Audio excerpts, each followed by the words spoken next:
নিজের লেখা কবিতা।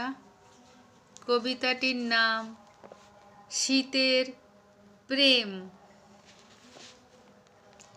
শীতের চাদর মুড়িয়ে ভোর কুয়াশায় দাঁড়িয়ে তোমার হাত দুখানি দাও বাড়িয়ে, বুকে ধরো জড়িয়ে, ভালোবাসায় দাও ভরিয়ে, মনকে দাও নাড়িয়ে।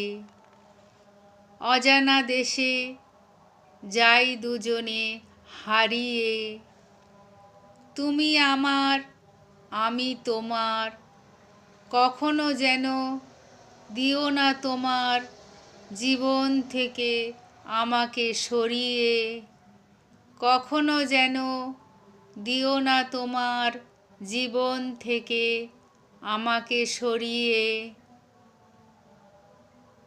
নমস্কার।